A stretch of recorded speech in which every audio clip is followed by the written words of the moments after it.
Ready? Yep. All right, first thing I'm going to do when I get into my truck, I'm going to do a safe start. To do a proper safe start, I need you to push in the clutch, cover your brake. Make sure the truck is in neutral. Check your knobs. Make sure your knobs are out for your brakes. You'll turn the key. Fire it up. Let off on everything. What we're doing right now, we're going to build up air. While we're building up air, we're going to check all the auxiliary stuff in the truck. First thing I'm going to do is 4 safety equipment. My seat belt, secure, no damage, not cut, frayed. It attaches and unattaches properly. Throw it to the side.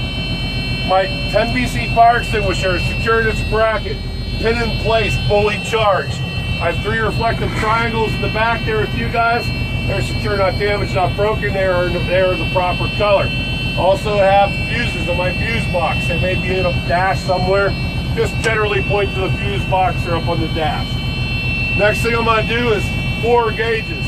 My water temperature is rising to normal operating level. It is working. My oil is rising to normal operating level. It is working.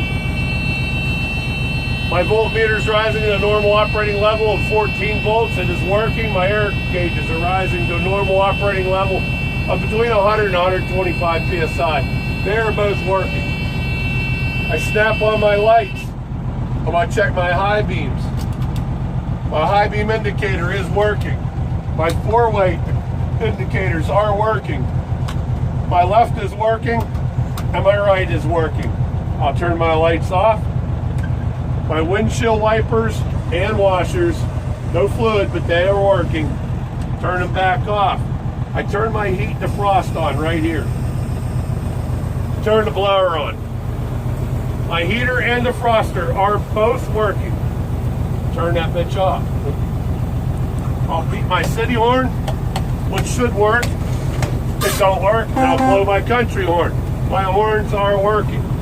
This is what I call the dumb bird. All my windows, take the tips of your fingers, touch the windshield. All the windows, including my windshield, are secure, not damaged, not broken. They are clean, and all the mirrors, including the fender mirrors, are secure, not damaged, not broken. And they are set for me. In our test truck, by now you should have between 100 and 125 psi. If you have between 100 and 125 psi, we'll now do our parking brake test. Our parking brake test, you'll put your foot on the clutch, keep your other foot on the floor. Pull it into a low gear. Now, I'm going to go ahead and I'm going to check my tractor brakes. My tractor brakes I'm leaving out. Push in my trailer. I'm just going to let out on the clutch till you hear it. It's not going anywhere. My parking brake for my tractor is working. I'm going to switch these brakes. Now my parking brake on my tractor is disengaged and we got in my trailer. I'll let out on the clutch.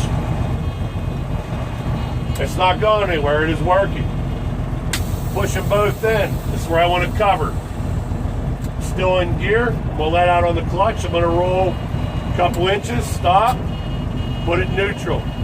Right there I'm going to announce I have now stopped.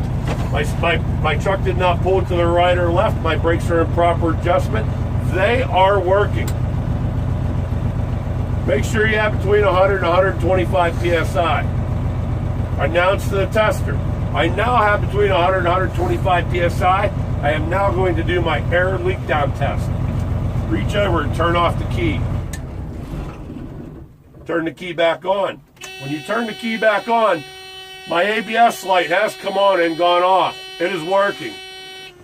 I will now press and hold the brake for up to 60 seconds. I will not lose more than 4 psi in 1 minute. I have now held the brake for 5 to 10 seconds. I have not lost more than 4 psi. Do you want me to continue? He'll say no. I will now fan down my brakes to 60 to 70 psi, at which time my low air warning light and or buzzer will come on. I want you to say and or buzzer. Some trucks, the light will work, the buzzer won't, and vice versa. Then I will fan down my brakes to 20 to 40 psi, at which time those 2 knobs will set. And when I go like this, I say those 2 knobs from a distance, don't ever reach in and touch those. So then I'll start to fan down. I'm going to fan down my brakes. You take a little break. My low air warning light and or buzzer has come on. It is working. I'll now continue to fan. Now your trailer brake's going to pop at 40. Sometimes they'll pop together. Now, both those are out. Me, you, and Jesus both know both those are out. There ain't no reason to touch them. My parking brakes have set. They are working. This concludes my in-cab and my air brake test. What do you want me to do with the key? Turn the key off, reach over, open the door, get out. One thing I do not want to see any of you guys ever do, even here at the site, never take your fingers and put it behind here during this test. This is an autofill. You ever put your fingers behind these, it's an autofill. There's only one way to check these brakes if asked. Make a fist, bump them. They'll pop right back out at you. See, they don't stay in. Don't ever reach in here and go, oh yeah, they're set. It's an autofill.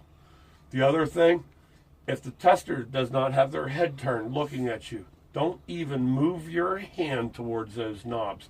Those knobs are suicide. If you just reach over like this and one would pop on you or something, the tester could even say, did you just push that in or did you just pull that out? You might seen it out of the corner of your eye. They can autofill you for that. So keep your hands away from that. Keep them on the steering wheel. Keep them on your lap. And if they ask, go like this, visually look at them and say, yes, they have popped. And if they say, are you sure? Yep. And this is where you'll fail. You give me an 89 out of 90 on your pre-trip, fuck this up. Ooh, screw this up, you failed. And this is the only place you can autofill on your pre-trip. Other than that, that's it.